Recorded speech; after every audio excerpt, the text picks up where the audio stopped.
আসসালামু আলাইকুম। আমার এই নতুন চ্যানেলটিতে আপনাদের সকলকে স্বাগতম। আশা করি সবাই ভালো আছেন। আজকে আমার হাসব্যান্ড কিছু একটা বানাচ্ছে। আমি জানি না সে কি বানাচ্ছে। তার বানানোটা আমি আপনাদেরকে দেখাচ্ছি। সাথে আমি আমার সাথে ঘটে যাওয়া একটি ভৌতিক ঘটনাটি বলছি। আচ্ছা, ১ম এ বলে নিই, এখানে কিছু সিদ্ধ আলুকে আমার হাসব্যান্ড চটকিয়ে নিয়েছে। তারপর এর মধ্যে একে, একে লবণ, গোলমরিচ, শুকনা মরিচ, এগুলো গুঁড়া এবং কর্নফ্লাওয়ার, অনেকগুলো কর্নফ্লাওয়ার নিয়েছিল। তারপর সবগুলোকে একসাথে মিক্স করছিল। আমাকে এগুলো বুঝে, বুঝে দিতে হয়েছে, কারণ সে এগুলোর মাপটা বলতে পারে না, বুঝতেও পারে না। আমি এখানে সবগুলো প্রায় ১ চা চামচের মতো নিয়েছিলাম এবং লবণ নিয়েছিলাম স্বাদ মতো। আচ্ছা, যাই হোক, এখন আমি শুরু করছি। আমি আমার প্রচণ্ড পা ব্যথার কারণে ডক্টরের কাছে যাচ্ছিলাম। ঠিক সন্ধ্যা ৭টার দিকে, সেই সময় আজান দিয়েছিল মাগরিবের। তো আমি থাকি ৬ তলায়। ৬ তলা থেকে ১ তলায় নামার জন্য আমি লিফট ব্যবহার করি। তো সেই সময় লিফটে একটু সমস্যা হয়েছিল কি, যে সময় লিফটটা ৩ তলা থেকে ৪ তলা অতিক্রম করে, এর মাঝখানে একটু দরজাটা ফাঁকা হয়ে যায়। এমন ফাঁকা যে হালকা সামান্য পরিমাণ বাইরের যে সিঁড়িটা আছে সেটা দেখা যায়।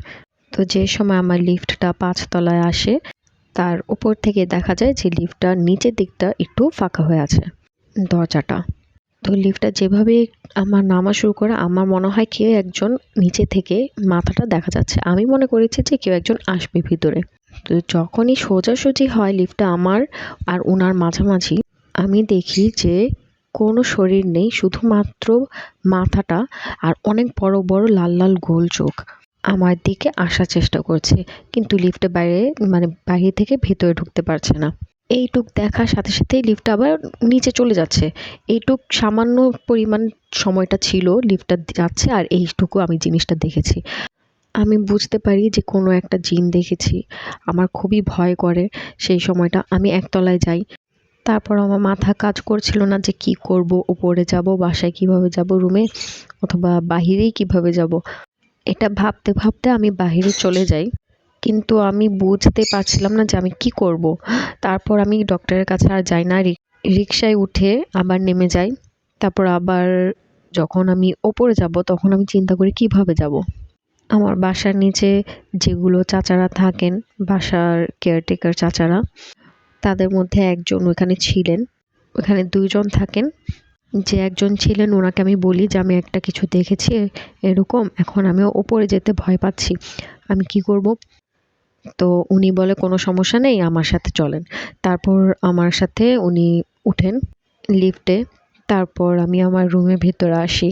আমি আমার হাসব্যান্ডকে বলি সম্পূর্ণ ঘটনাটি। তারপর আমার হাসব্যান্ড আমাকে আমার আম্মুর বাসায় পাঠায়, কারণ আমার জ্বর এসে পড়েছিল। আচ্ছা, এখানে আপনারা তো প্রসেসটা বুঝতেই পেরেছেন যে আমার হাসব্যান্ড কীভাবে কী করেছে। এগুলো ছোট ছোট কেটে কেটে ডুবো তেলের মধ্যে ভেজেছে সে। তার মাঝে মাঝে মন চায় এরকম উল্টোপাল্টা জিনিস বানিয়ে আমাদেরকে খাওয়াতে। আমরা খাই, আমাদের কাছে ভালো লাগে, তাই আপনাদের সাথে শেয়ার করলাম। আপনারাও দেখেন বাসায় বানিয়ে কেমন লাগে। অবশ্যই আমাকে জানাবেন যে আপনাদের কাছে কেমন লেগেছে আমার এই ঘটনাটি। আসলে সেই সময় আমি অনেক বেশি ভয় পেয়েছিলাম। আমার এই চ্যানেলটির সাথে অবশ্যই থাকবেন, আমাকে সাপোর্ট করবেন, লাইক, শেয়ার, কমেন্ট করবেন। ধন্যবাদ।